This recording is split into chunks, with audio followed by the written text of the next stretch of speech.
Existe uma pergunta que muitos brasileiros já fizeram em algum momento. E se de repente alguém decidisse enfrentar sozinho toda a corrupção do país? Não através da política nem da justiça, mas pelas próprias mãos. Foi exatamente essa ideia que deu origem a um dos filmes brasileiros mais comentados, pelo menos na época que foi lançado. Um longa que dividiu opiniões, gerou debates e apresentou um protagonista completamente diferente do que estávamos acostumados a ver no cinema nacional. Estou falando de O Doutrinador, lançado em 2018. O filme adaptou os quadrinhos criados por Luciano Cunha e trouxe uma proposta rara no Brasil. Um thriller de ação inspirado nos grandes vigilantes dos quadrinhos, como Batman, Justiceiro, V de Vingança, mas inserido na realidade brasileira. Mesmo cercado de polêmicas, o filme conquistou um público fiel. Então, você se lembra de O Doutrinador? Quando pensamos no cinema nacional, é comum lembrar de comédias, filmes policiais, dramas ou histórias baseadas em fatos reais. Mas um filme de ação com um vigilante mascarado, isso era e continua sendo algo extremamente incomum aqui nos cinemas brasileiros. O Doutrinador apostou em cenas de perseguição, explosões, lutas, equipamentos táticos e uma atmosfera muito mais próxima dos filmes de super-herói do que das produções brasileiras tradicionais. Só por isso ele chamava a atenção. Quem é o Doutrinador? O protagonista é Miguel, um agente de uma divisão especial, treinado, experiente e completamente dedicado ao trabalho, mas sua vida muda drasticamente após uma tragédia pessoal. Consumido pela dor e pela revolta, ele decide abandonar a ideia de confiar apenas nas instituições. Nasce então o Doutrinador, um homem mascarado que passa a perseguir figuras poderosas envolvidas em corrupção. Então, o que aconteceu aqui? Eu lembro que eu fui assistir esse filme sem pretensão nenhuma, achei que ia ser só mais um filme de herói, porque querendo ou não, ali qualquer filme de herói estava no hype, por mais que fosse ruim, a gente queria assistir filme de herói e pronto. A gente tá falando de 2018 ali, no auge de Vingadores de Guerra Infinita, entre outras coisas. Então, fui no cinema e fiquei muito surpreso com esse filme. Primeiro, porque ele, querendo ou não, mostra muito a realidade que a gente vive. Se você tem algum parente, alguém que já ficou internado no SUS, ou você já perdeu alguém, você sabe que além do tratamento ser ruim, cara, assim, eu não sei nem se eu posso estar falando essas coisas aqui no YouTube, porque o YouTube pode querer desmonetizar o vídeo, dizer que eu estou falando sobre política, mas enfim, é a realidade do país da gente que o sistema de saúde não é essas coisas, todo mundo sabe. E o que acontece aqui com o doutrinador? Ele vai, tá andando com a filha dele e a filha dele sofre um tiro. Uma bala perdida atinge ela. Então ele corre para socorrer ela, leva para o hospital e ela é levada para a sala de emergência. E aí ele fica esperando, não tem notícia. E quando ele entra, tem uma fila lá. Acabou que a filha dele morreu, não chegou nem a ser atendida pelo cirurgião. Então ele fica puto, vê que tem muita gente aí desviando dinheiro da saúde pública, então ele começa a caçada pelos corruptos e sinceramente me deu muita satisfação em assistir isso. Enfim, ele é um herói ou um anti-herói. Uma das questões mais interessantes do filme é justamente essa, porque o Doutrinador não é um super-herói. Ele também não é um vilão. Ele vive em uma zona cinzenta.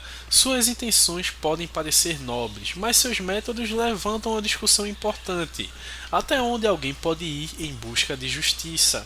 Essa pergunta acompanha o filme do começo ao fim e faz o espectador refletir, mesmo quando discorda das atitudes do protagonista.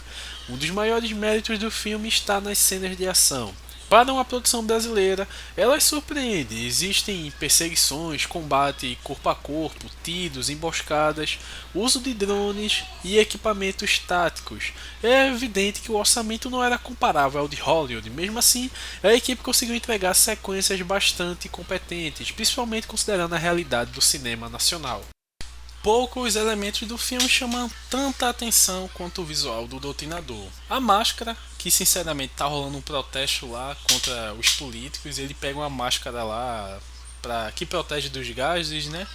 O sobretudo e os equipamentos, tudo contribui para criar uma identidade própria. É impossível olhar para o personagem sem associá-lo imediatamente ao filme.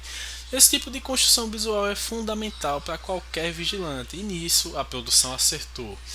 Quem assiste o filme percebe rapidamente algumas inspirações. Existe um pouco de Batman, muito do Justiceiro, ecos de V de Vingança e até de personagens clássicos dos quadrinhos independentes, mas ao mesmo tempo o Doutrinador tenta construir sua própria identidade. A diferença é que seus inimigos não são supervilões, são pessoas poderosas ligadas ao cenário político e econômico. Isso aproxima muito mais a história da realidade brasileira. Desde seu anúncio, o filme gerou discussões. Algumas pessoas enxergam a obra como uma crítica à corrupção em sentido amplo. Outras interpretaram a longa como uma ótica política específica. Essa divisão fez com que muitos debates girassem mais em torno das interpretações do que da qualidade técnica do filme. Independente da leitura de cada um, é inegável que o Doutrinador conseguiu colocar muita gente para conversar sobre o assunto. Outro ponto que merece reconhecimento é a coragem da produção. Filmes de ação custam caro, exigem efeitos, coreografias, treinamento, equipamentos e uma logística muito maior do que a maioria das produções nacionais. Mesmo com limitações, o resultado mostrou que o Brasil também pode investir nesse tipo de narrativa. O elenco entrega também personagens convincentes dentro das propostas. O protagonista transmite o peso de alguém consumido pela dor, sem exageros, sem transformar o personagem em um justiceiro invencível. Ele continua sendo um homem que sente medo, que erra e que paga pelas consequências de suas escolhas. Isso ajuda a tornar a história mais humana. O maior acerto do filme talvez seja sua coragem. Ele não tenta copiar Hollywood, também não abandona completamente sua identidade brasileira. Ele encontra um caminho próprio, misturando ação, suspense, drama e elementos de história em quadrinhos. Mesmo quem não concorda com todas as escolhas do roteiro, costuma reconhecer esse esforço. Apesar do sucesso inicial, o Doutrinador acabou perdendo espaço com o passar do tempo. A chegada dos serviços de streaming trouxe uma quantidade enorme de novos lançamentos. Além disso, o mercado brasileiro continua produzindo poucos filmes desse gênero, sem contar que filmes nesse estilo contra políticos são boicotados. A gente viu o que ocorreu aí com Tropa de Elite 2, enfim, por mais que seja um filme baseado em quadrinhos, um filme de herói um pouco fantasioso, ficou bem real as coisas e as atitudes, enfim. Sem uma franquia forte nos cinemas, o longa acabou sendo lembrado só pelos fãs mesmo. Ainda assim, ele ganhou uma série derivada, mostrando que a ideia possuía potencial para continuar. E talvez o maior legado de O Doutrinador seja provar que o cinema brasileiro pode explorar novos caminhos. Não precisa existir apenas um tipo de produção nacional. Há espaço para ação, suspense, ficção, fantasia e adaptações de quadrinhos. Quanto maior a variedade, mais forte se torna a indústria. O Doutrinador pode não ser um filme perfeito, mas também está longe de ser apenas mais um filme brasileiro.